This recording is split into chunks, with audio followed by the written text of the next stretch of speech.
Enneagram is a personality theory system championed by authors such as the late psychologist Claudio Naranjo. It features 9 personality types, each defined by which of humanity's most well-known vices they showcase the most. Late last year, I published my death game novel, Flat 378, The Life Game. In this story, a group of young adults with murder convictions scheme to have each other voted out and killed in a university death game where the winners will become elites in a rapidly automating society. When I first came up with the idea for Flat 378, I thought it'd be interesting if each competitor represented each Enneagram type.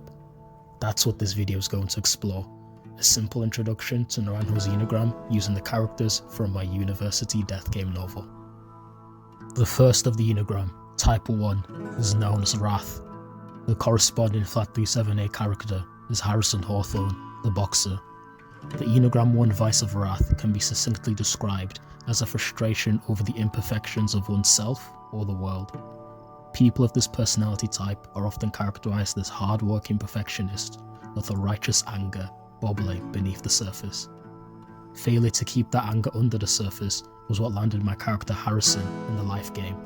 An inability to control his righteous anger led him to killing another boxer in the ring, condemning him to a forced participation in the university flat death game. Type 2 is known as Pride. The corresponding Flat 378 character is Daniela Mason, who, out of every character I've written, is among one of my favourites. The Enneagram 2 vice of Pride can be described as an exalted view of yourself and an accompanying need for love and validation. Type 2s are often charismatic, assertive, romantic, seductive, and grandiose. My character Daniela shows all of these traits to a psychopathic, narcissistic degree. She is one of the most manipulative characters in the life game, a sadistic seductress who uses levels of charm and keen intuition that allow her to psychologically dominate most of the others.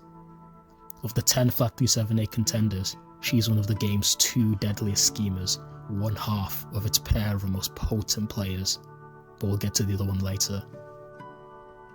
Type 3 is known as Vanity. The corresponding 378 character is Katie Cooper, the model. The Enneagram 3 vice of Vanity is a need to have a good or impressive image in the eyes of others.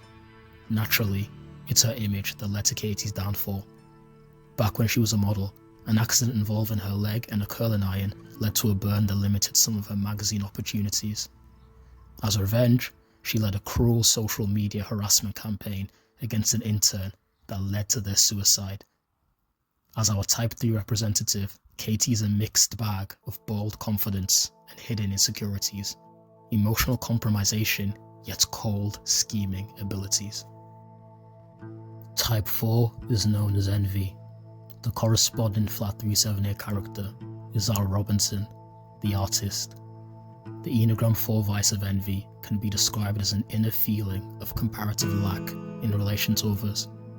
This is often displayed through a melancholic personality disposition that can either manifest as sweet and shy, ethereal and artistic, bellicose, or all 3 at once. Zara is an example of this, being a passionate former artist whose work was stolen by another friend of the scene. Zara's merciless revenge, strangling, as a result, was what got her picked for the life game. Type 5 is known as Avarice. The corresponding Flat 378 character is Violet Chodhary, the romantic. The Enneagram 5 vice of Avarice is a stinginess with one's energy and a preference for isolation and intellectualism. This fits Violet well, seeing as how before she was a quiet academic who only really gave her energy to her boyfriend at the time. Unfortunately, that relationship ended gruesomely, and she ended up in the life game. Type 6 is known as Fear. The corresponding character is Robert Tang, the academic. Fear is a use of logical mechanisms to deal with general anxiety. This can manifest as behaviour that's either dogmatic, obsequious, or aggressively counterphobic. Either way, it's another type that leans more on the introverted and intellectual side. Robert is a type 6 of the particularly anxious and obsequious variety, whose reason for ending up in the life game being the accidental revenge killing of a bully who terrorized him at university. Earlier, I mentioned how Daniela was one of the 2 most manipulative and effective players in the flat 378 life game. Our example for type 7 is Tejiri, the entrepreneur, the main character of the book and the story's most effective schemer, the only person who can challenge Daniela.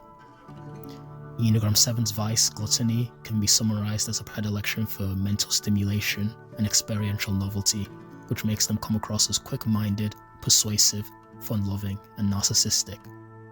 This is often the personality type of a charming, indulgent hedonist, a head-in-the-clouds fantasizer, or just a smooth-talking deal-maker, which Tejiri happens to be. Teys are the eyes through which we see most of the life game, the brain in which we spend most of the time in. And what a brain it is. Our resident type 7 Tay really shows the levels of narcissistic, intellectual circle jerking that gluttony can cause to bloom.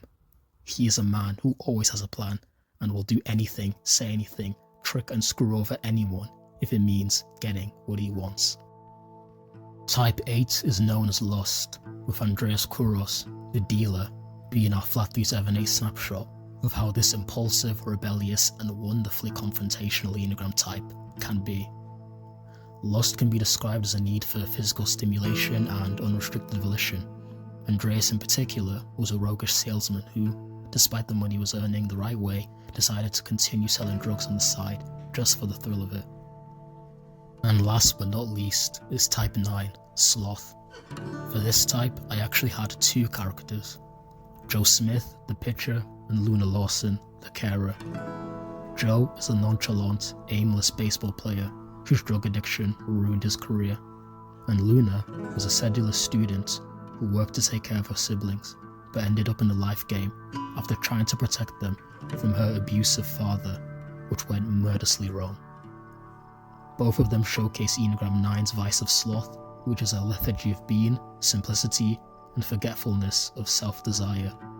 They are typically the kindest, most submissive Enneagram type, which makes them the easiest to get along with, but also causes them a litany of personal problems. And there you have it. That was the 9 Enneagram types, quickly and easily described using 10 characters from my University Death Game book. If you'd like to learn more about each of them, search Flat 278, The Life Game, on Amazon or on Google and buy my book. You won't regret it. Take care.